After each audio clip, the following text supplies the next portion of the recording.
ASEAN summit gets underway in Brunei. Prime Minister Dr. Manmohan Singh arrives in Brunei Darussalam to attend the summit.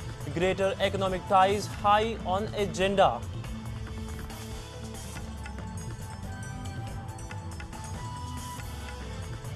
Bulls take control of the market. Nifty breaches 6,000 mark, ends at 6,007 levels, up 79 points. Sensex rallies over 650 points. Man on a mission. Petroleum Minister Veerappa Moily takes metro to work, saves over 500 litres of fuel by using public transport.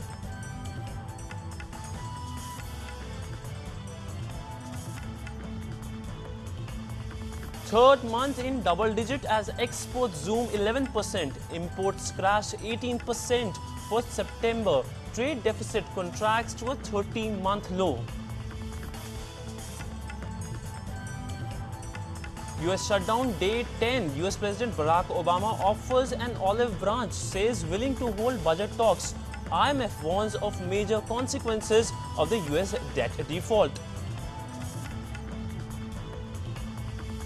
And if you are living in an urban centre and are online, then you are likely to vote in the 2014 Lok Sabha polls, says a Google survey. We will bring you a special report.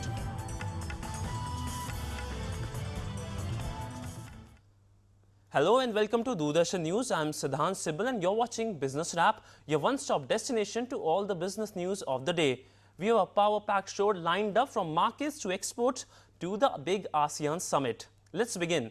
Markets today staged a smart performance. Both Sensex and Nifty hit their highest level in more than 2.5 weeks. Stocks got additional boost from the latest data, which showed India's trade deficit narrowed sharply in September 2013 to August 2013. Sensex gained 266 points to end at 20,249 levels. Nifty also breached the 6,000 mark and closed with gains of 79 points at 6,007 levels. Realty sector shares rose sharply, followed by healthcare, bank and capital goods stock. Gainers on the chart were Sun Pharma, HDFC Bank, Infosys, BHEL and Tata Steel, which were up by between 2 to 5%. Losers on the chart were Wipro, SSLT, Mahindra & Mahindra, Cipla and Maruti Suzuki, which were down by around 1%. Overall market breadth was positive. On to global market action, European shares reversed initial losses on news that Janet Yellen is expected to be named the chairman of the Federal Reserve. Key benchmark indices in France and Germany rose by between 0.026% to 0.51%. UK's FTSE 100 fell 0.04%. Asian markets edged higher in choppy trade today. Key benchmark indices in China, Indonesia, Singapore and Japan rose by between 0.27% to 1.03%. Key benchmark indices in Taiwan and Hong Kong fell by between 0.37% to 0.63%. South Korea's markets were closed today for a holiday.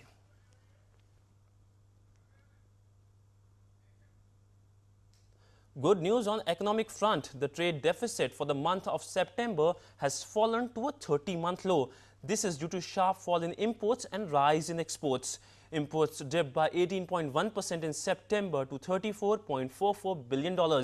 Imports fell due to a contraction in demand of crude oil and fall in gold and silver imports. Exports grew by 11.15% to $27.68 billion in September. This is the third month in which exports have come in double digit. Trade deficit dipped to $6.76 billion in September. Trade deficit in September is the lowest since March 2011. Gold and silver imports also slid to $0.8 billion in September from $4.6 billion in September 2012. Meanwhile, FIO has said that the outlook for exports looks brighter and encouraging. Let's hear what the Commerce Secretary had to say after the announcements of the numbers. I am confident the import containment measures put in place by government for non-essential imports is playing out extremely well, and we need to continue this so that our rupee becomes stronger. Meanwhile, Planning Commission Deputy Chairman Nontek Singh Ahluwalia has said that turnaround is just around the corner. We did believe and we do believe that the deceleration in growth which has occurred is a short-term phenomenon. Quite frankly, I was hoping that you would see the turnaround as early as maybe the last quarter of the previous fiscal year. That hasn't happened. It didn't happen in the first quarter. I think there are signs now that some of the actions that government has taken, particularly in the infrastructure area, has created a new regulatory regime which is improving. On to the ASEAN summit. Prime Minister Dr. Manmohan Singh today reached Brunei to deepen ties with East and Southeast Asian nations. Dr. Singh was given a red carpet reception at the Brunei International Airport in capital Bandar Seri Begawan. He is scheduled to meet Australian Prime Minister Tony Abbott tomorrow morning. This will be the first meeting between both the leaders after Abbott became Prime Minister earlier this year. Besides that, the issue of mutual and regional importance will be discussed. After the bilateral meeting, Dr. Singh is scheduled to meet leaders of the East Asian nations. At the forum, deliberations will focus on regional cooperation in enhancing security. In the post-lunch session, Dr. Singh will meet leaders of ASEAN countries in the 11th ASEAN-India Summit. Reviewing the progress made after conclusion of the India-ASEAN Free Trade Agreement in services and investments last year will be high on agenda.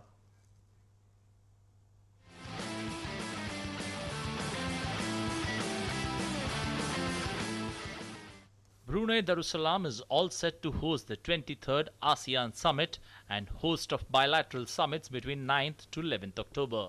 Prime Minister Dr. Manmohan Singh would take part in the 11th Indian ASEAN Summit, which is expected to focus on free trade agreement in services and investment. 2015 is the target year by when the 10 ASEAN nations are looking to have an integrated economic community. By 2015, India is also looking to have an $100 billion target with the ASEAN region. And that's why the free trade agreement in services and investment is going to be very crucial during the Indo-ASEAN Summit this year. During the 8th East Asia Summit, 18 member countries from Asian and East Asian nations would try to reach a consensus on food security, which India is already committed to. Prime Minister would also be having bilateral meeting with newly appointed Australian Prime Minister Tony Abbott. Civil nuclear cooperation is high on the agenda, and Prime Minister would then leave on a bilateral visit to Indonesia. With Dharmendra Triwari, Ajay Mishra's report, DD News, Brunei. Our correspondent Ajay Mishra later caught up with India's High Commissioner in Brunei, LD Ralte. Let's listen what he had to say. We have with us the High Commission of India in Brunei. Thank you very much, sir, for talking to Doordarshan News. What is India expecting out of these two important summits? The ASEAN, we are hoping to cement the agreements on services in trade and on investment. That is very close to finalization. We were hoping that actually we would have some signing during this summit, but unfortunately the final touches have to be given. I'm told by those who are involved that they're hoping to sign it before the end of the year. Time for a short break. After the break, we'll tell you how Oil Minister travelled to office today.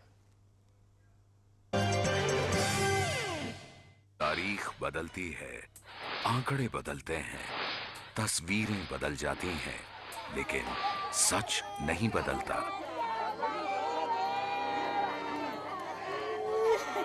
अपने परिवार को इस खौफनाक सच से बचाएं, सावधानी से गाड़ी चलाएं। गलत लेन में ड्राइविंग, तेज रफ्तार, सीट बेल्ट नहीं लगाना और ट्रैफिक सिग्नल की अनदेखी जैसी गलतियां जानलेवा हो सकती हैं।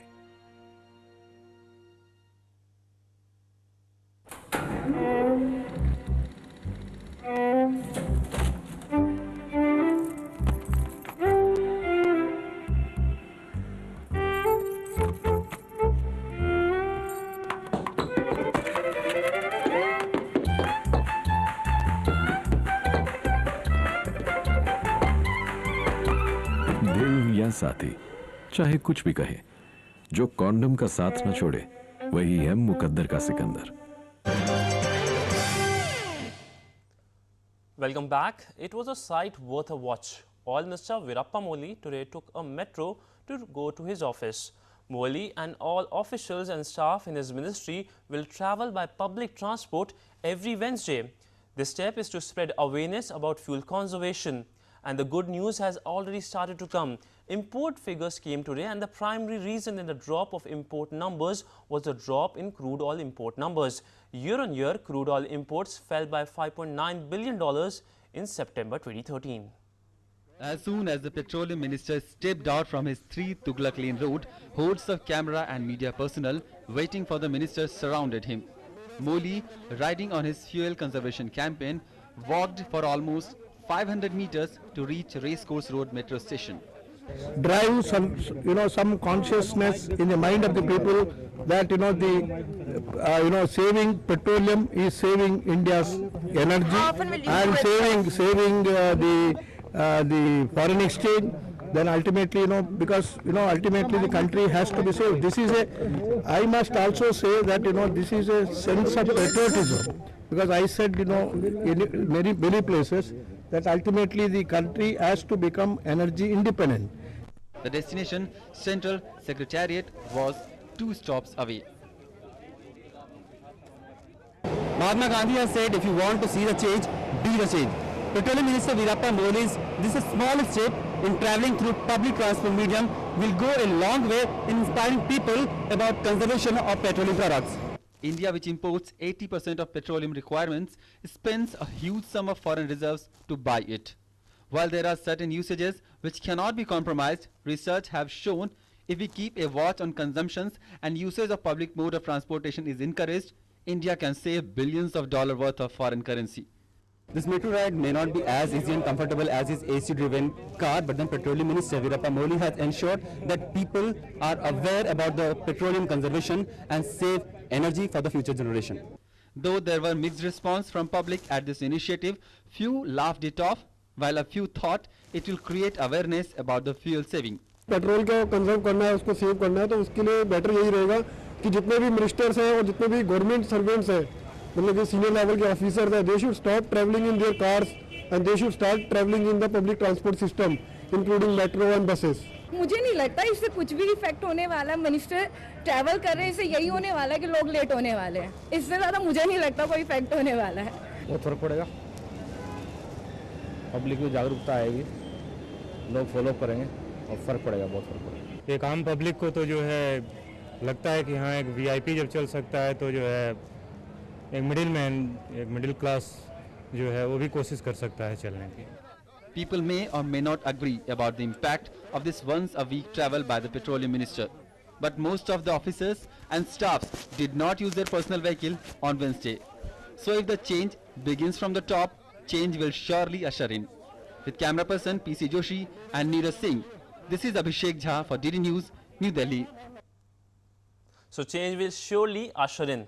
On to our next story. The 6-year alliance between Bharti and Walmart has come to an end. Ending speculations over future of their partnership, Bharti Enterprises and Walmart today said that they are going separate ways for operations in India retail sector. In a joint statement, the company said they have reached an agreement to independently own and operate business formats in India and discontinue their franchisee agreement in retail businesses. The US retail major will buy out the Indian partner from their 50-50 wholesale cash and carry joint venture, Bharti Walmart, for an undisclosed sum.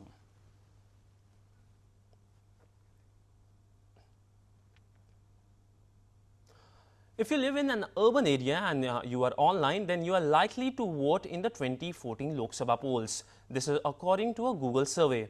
Google says 94% of Indian voters who are active online plan to vote in the 2014 general elections. The survey was carried out in 59 cities, including Delhi, Mumbai, Kolkata, Chennai, Ahmedabad, Lucknow and Patna.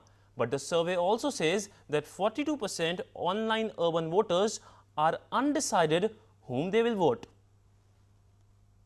It will be Lok Sabha polls 2014 and internet is sure to play a big role. According to a survey by Google India and research agency TNS, almost 4 out of every 10 urban voters, that's 37% in India, are online. Just about the same number are undecided about who they will vote for the 2014 general elections.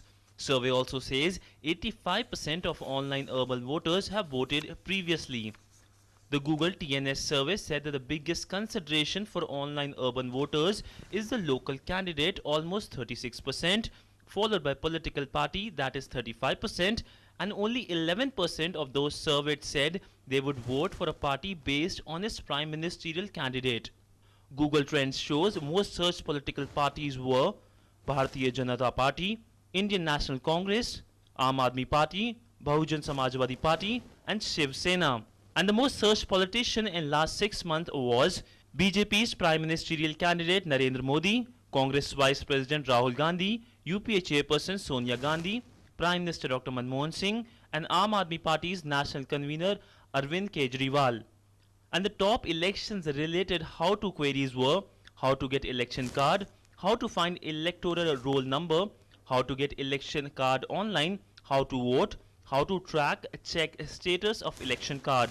According to Google, interest for election has already started. Google has received 8 times election-related queries as compared to run-up to the 2009 general elections. Internet is going to play a huge role in the 2014 polls. Every big Indian political leader is on Facebook or Twitter.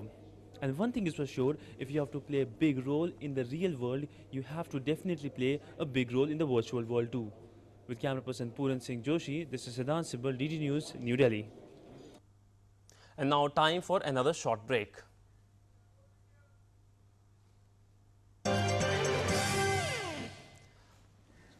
Service tax नहीं भरते हैं? मुझे पता नहीं आपको पता है कि नहीं पता, लेकिन सर्विस टैक्स नहीं देना जुर्म है। भारी पेनल्टी लग सकती है और जेल भी हो सकती है। अब सर्विस टैक्स डिपार्टमेंट ये कह रहा है कि आपने टैक्स नहीं भरा है तो आप ले लो laddoo. Service tax VCS actually laddoo है। नहीं भरा तो आप भर सकते हैं बिना पेनल्टी, बिना इंटरेस्ट और इंस्टॉलमेंट में भी। अब बता दिए, बाद में मत कहना पता नहीं था। मिल रहा है, खा लीजिए, बाद में पता नहीं रहे ना रहे लड्डू। VCES सर्विस टैक्स भरिए, नई शुरुआत करिए।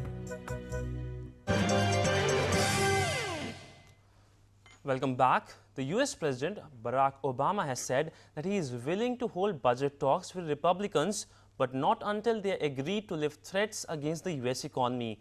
He has also warned of the consequences of defaulting on the US government's debt should the Congress fail to raise the borrowing limit currently set to be reached on 17th of October. Meanwhile, the International Monetary Fund or IMF has warned that the US debt crisis can cause global financial turmoil.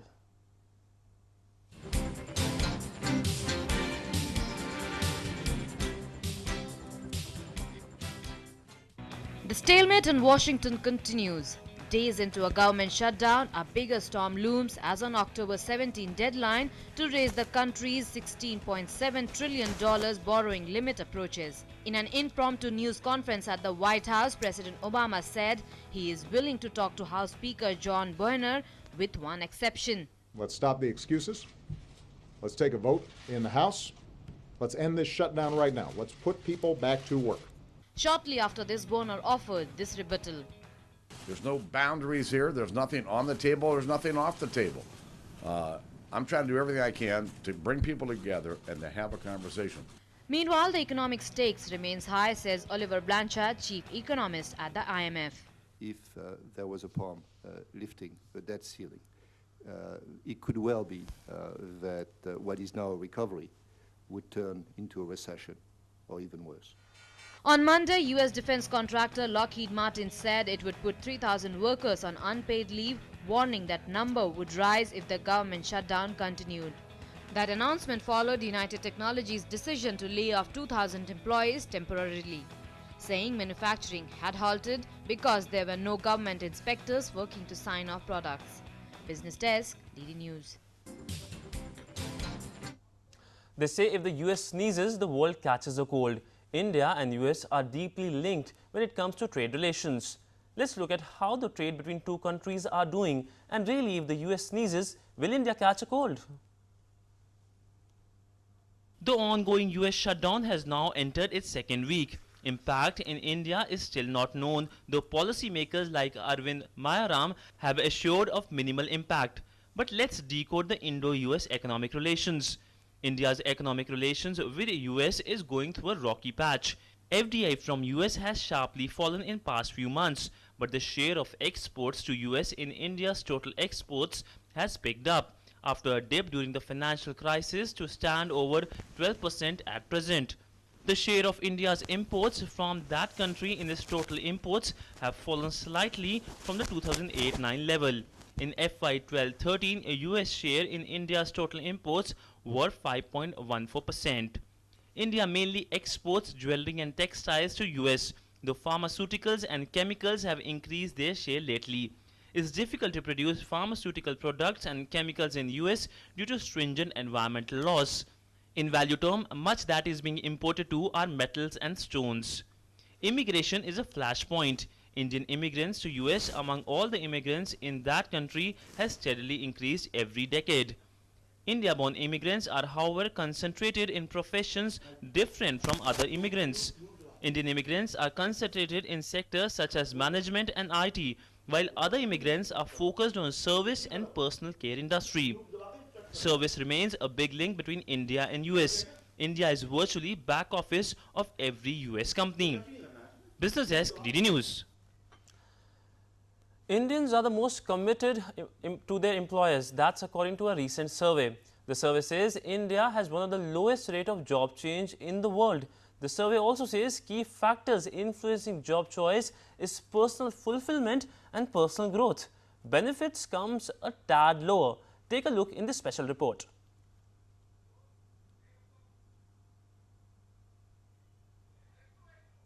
Employees are the most committed to their employers compared to their counterparts in other countries, according to a new survey. The Kelly Global Workforce Index survey, Employee Engagement and Retention, says as much as 50% of Indian employees are totally committed. The survey added that India at 33% has one of the lowest rates of job change in the world. Apart from India, the highest levels of employee commitment were found in Indonesia at 43% and Malaysia 34%. The lowest are in Hong Kong 15%, Thailand 20% and Singapore 22%. The survey noted the key factor influencing job choices across all generations is personal fulfillment, that is work-life balance, nominated by 38% globally. Another key factor is personal growth at 29% globally. Compensation or benefits, which is often perceived as the single most important reason for choosing an employer, ranks the third most important at 26% globally. Further, approximately half of the global respondents, which is about 52%, said they are either happy or very happy in their jobs. The result in 2013 is a little changed from the figures in 2012. Meanwhile, it's the Australians, French, Portuguese, Danes are the worst offenders, having changed most jobs. Business Desk, DD News. Now, let's take a look in some more business news around the world. The centre was today directed by the Delhi High Court to respond to a plea filed by BJP leader Subramaniam Swamy seeking to restrain the government from granting any approval for investment by a foreign airline in greenfield airline projects like AirAsia. Notice have been sent to a Civil Aviation Ministry, DGCA and others and sought the response by October 30th. The International Monetary Fund has trimmed its forecast for the global economic growth. It now expects the global economic growth of 2.9% this year, a cut of 0.3% from July's estimate. The International Monetary Fund has also lowered the projection of India's growth rate to 3.75% in 2013 from 5.7% estimated earlier on account of poor demand and weak manufacturing and service sector performance. State Bank of India today reduced interest rates on loans for car and consumer durables and also decided to lower processing charges to cash in on the festival season demand. SBI is the fourth bank after PNB, OBC and IDBI Bank to offer special interest rates for loans to buy automobiles and consumer durables like television, air conditioners and refrigerator. The rupee fell by 14 paise to close at 61.93 against the US dollar today, partially erasing early losses after government data showed trade deficit narrowed to a 30-month low. The rupee came under pressure on demand from importers as the dollar strengthened overseas. A $30.8 million diamond. That's the record price for a 118.28 carat white diamond sold at Sotheby's auction in Hong Kong. The buyer was a secret telephone bidder. The stone, mined from southern Africa in 2011, is the size of an egg and one of the biggest white diamond ever to be auctioned. US President Barack Obama is expected to nominate Janet Yellen as the next head of the Federal Reserve. She will be the first woman to lead the institution in 100 years. The 67-year-old vice chairman of the Fed has been a forceful advocate of aggressive action to drive down unemployment. Another glass ceiling being broken there. That's all in this edition of Business Wrap. But as we leave, the onset of festival season will mark the launch of several new cars in the Indian car market. Recently, Hinduja Group flagship Ashok Leland launched its multi-purpose vehicle Steelite. Take a look. Thanks for watching. Namaskar.